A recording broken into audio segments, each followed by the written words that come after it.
Bienvenidos a las primeras actividades del proyecto de extensión del Laboratorio de Saliva a la Portuaria.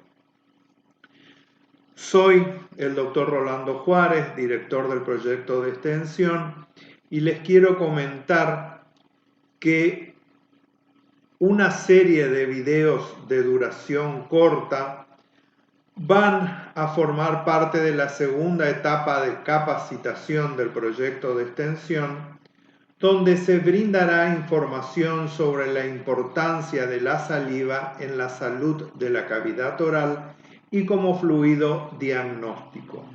En la primera etapa se realizó una presentación del proyecto de extensión mediante archivo de Word, donde se reflejaban ciertas pautas de este proyecto.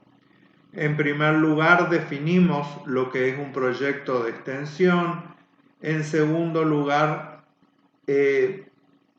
explicamos por qué abordamos la temática de saliva en el proyecto de extensión. Establecimos el objetivo del proyecto, realizamos un resumen técnico y la presentación de las autoridades del proyecto de extensión.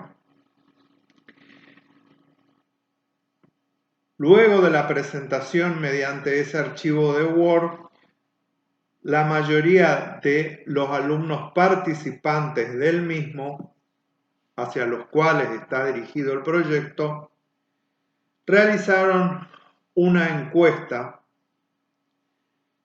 como primera etapa de diagnóstico para visualizar el problema de los estudiantes que tienen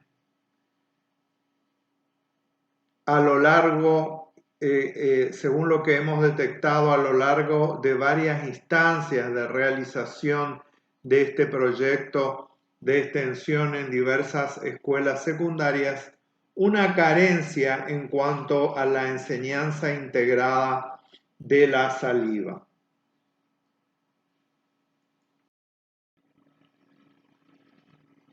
¿Por qué elegimos la saliva entonces como temática del proyecto de extensión? Dado que la saliva es un fluido corporal que contribuye con el mantenimiento de la salud oral. Además, hace unos años se viene utilizando como medio de diagnóstico de enfermedades sistemáticas y para el control y registro de la concentración de medicamentos y drogas. Es un tema muy actual, como ustedes saben, la saliva se está utilizando también para esta pandemia que es el COVID.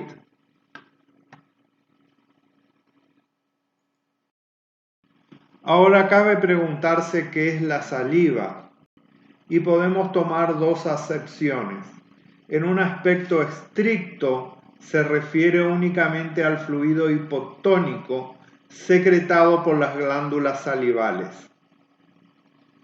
Pero existen otras expresiones como saliva total, mixta y fluidos orales son usados con propósitos científicos para representar la combinación de fluidos en la boca. Es decir, que en la boca no solamente vamos a encontrar la secreción pura de las glándulas salivales, sino que a lo que se denomina la saliva mixta o total es la que proviene de las glándulas salivales mayores y menores, junto con el exudado gingival o fluido crevicular, más los microorganismos y restos celulares. Actualmente el término saliva entonces es usado indistintamente para describir la combinación de fluidos en la cavidad bucal, es decir, el secretado por las glándulas salivales más el exudado gingival o fluido crevicular, y a eso se le agregan los microorganismos y restos celulares. La saliva en realidad, ¿qué es? La mayor proporción que supera el 90% es agua, mientras el 1% restante está constituido por moléculas orgánicas e inorgánicas.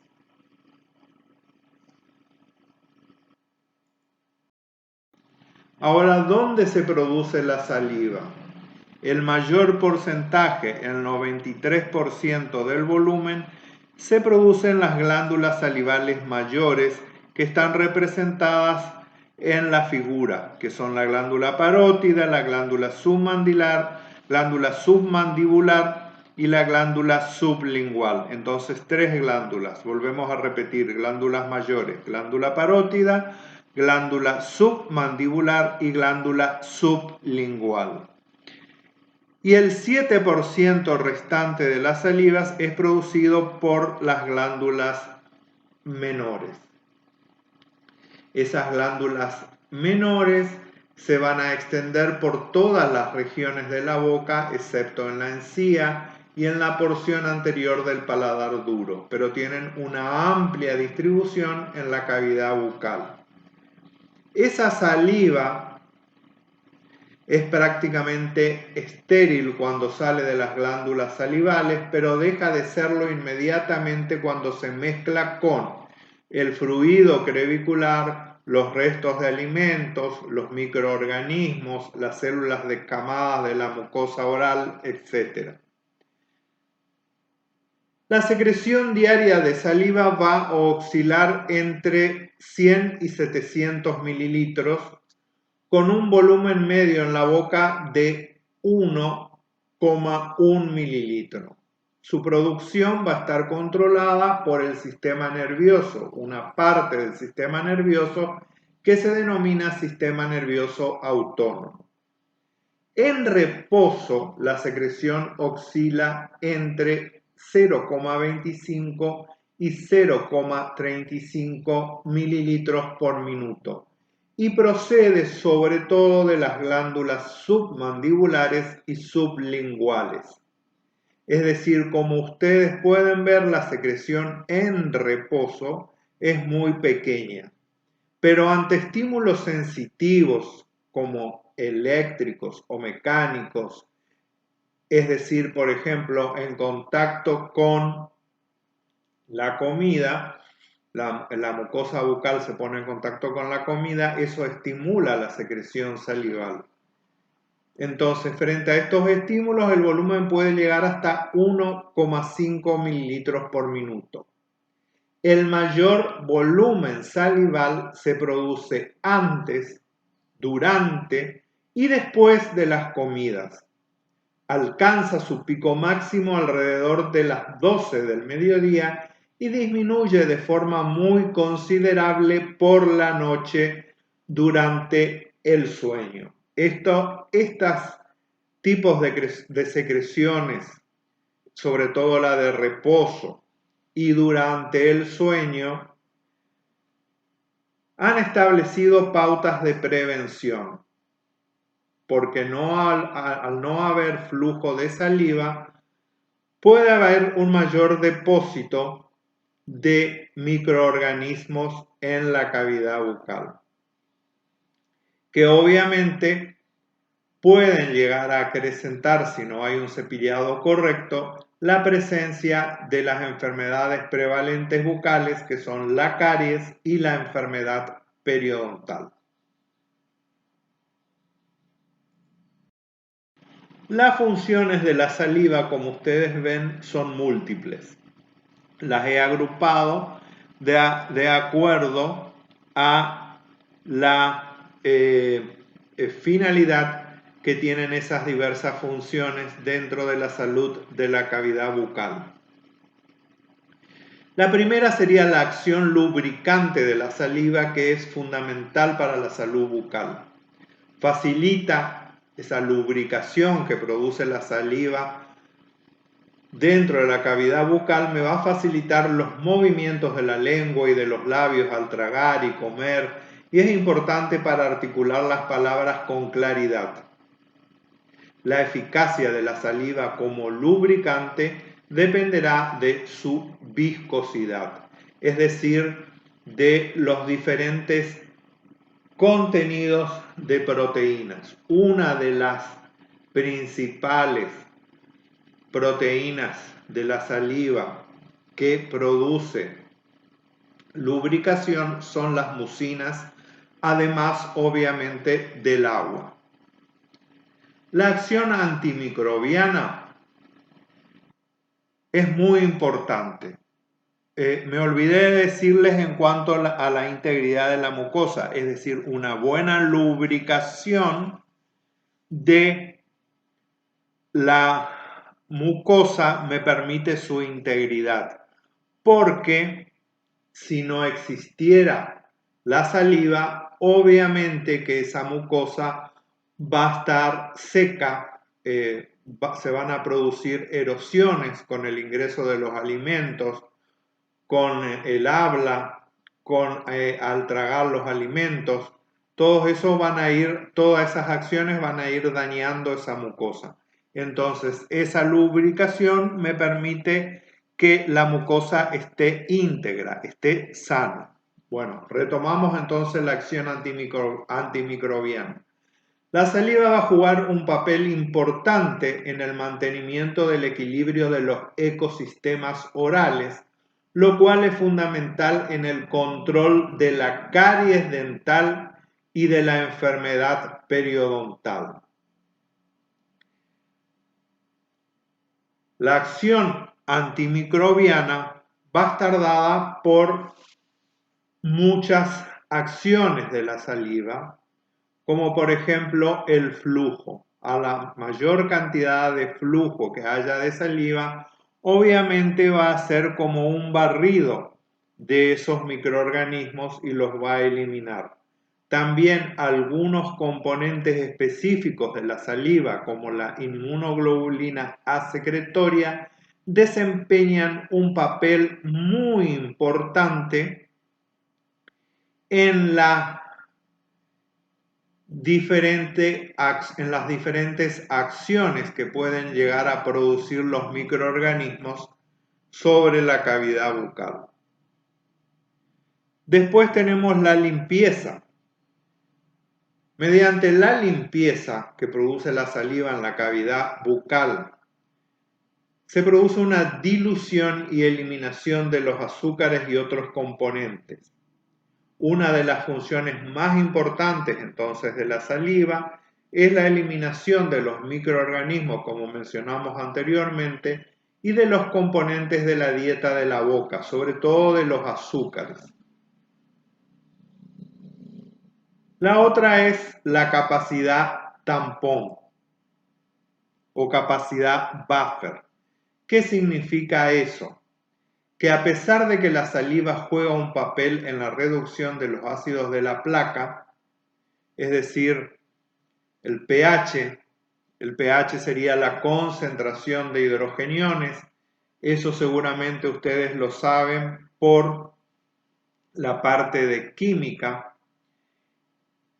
Existen mecanismos tampón específicos, como son los sistemas del bicarbonato, el fosfato y algunas proteínas en la saliva que controlan el pH. Entonces, al controlar el pH, algunas bacterias o microorganismos se van a ver desfavorecidos porque necesitan un pH muy bajo para sobrevivir en la cavidad bucal. La remineralización, o mejor dicho, debe existir un equilibrio entre la desmineralización y la remineralización del esmalte dental. La lesión de caries se caracteriza por una desmineralización subsuperficial del esmalte cubierta por una capa bastante bien mineralizada de la estructura dentaria. La saliva y también la placa bacteriana, especialmente la placa extracelular que se encuentra en íntimo contacto con el diente, se encuentra sobresaturada de iones calcio, fosfato e hidroxilo, con respecto a la hidroxiapatita, que es un componente fundamental del esmalte. Además, en las personas que hacen un aporte adecuado de fluoruros, sobre todo mediante el uso de dentífricos fluorados, tanto la saliva como la placa contienen abundante cantidad de estelión flúor.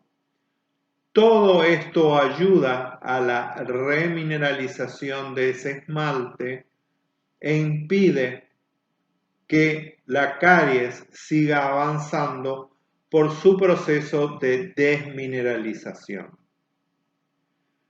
Además, como dijimos hoy, la saliva es muy importante para que se cumplan funciones fundamentales en la cavidad bucal. En la cavidad bucal vamos a encontrar que se inicia la digestión mediante enzimas específicas como la alfa-amilasa salival, las lipasas, y también tenemos algunas enzimas que digieren proteínas. Es una digestión inicial que luego va a continuar a nivel del estómago. Otra función importante que se cumple en la cavidad bucal es la deglución. La deglución se produce porque primero se forma un bolo alimenticio, que es la mezcla de la saliva con los alimentos, y se convierten en lo que se denomina el bolo alimenticio. Ese bolo alimenticio puede ser deglutido perfectamente porque una proteína como la mucina y el agua de la saliva rodean a ese bolo alimenticio y permite una correcta deglución. Si no, obviamente, las mucosas involucradas en el proceso de deglución van a ser dañadas. Hoy ya mencionamos que la saliva permite una correcta fonación, es decir, la articulación de las palabras. La saliva también permite que tengamos una correcta sensación del gusto, porque la saliva, al realizar la función de limpieza o arrastre, va a permitir que las papilas gustativas que se encuentran distribuidas en la cavidad bucal y que son las que detectan el gusto, van a estar continuamente libres para obtener información sobre los diferentes sabores que se van introduciendo dentro de la cavidad bucal.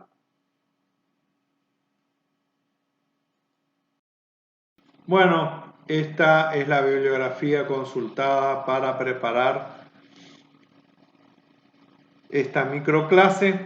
La mayoría de ellas son producciones de nuestro grupo de investigación, publicaciones científicas del grupo de investigación de la Facultad de Odontología, y podemos realizar con esto una conclusión con respecto a lo brindado en este primer video. Primero, saber dónde se produce la saliva, en las glándulas salivales mayores y menores, que la composición de la saliva es netamente agua y un pequeño porcentaje de componentes orgánicos e inorgánicos, que muchos de esos componentes participan en las diversas funciones de la saliva, como por ejemplo el agua y la mucina en la lubricación, que me permite diversas funciones. Otros componentes como la inmunoglobulina A secretoria participa en la capacidad antimicrobiana que tiene esa saliva, y que gracias a la saliva se pueden realizar múltiples funciones dentro de la cavidad bucal, como las que mencionamos anteriormente: deglución, digestión, fonación y gusto.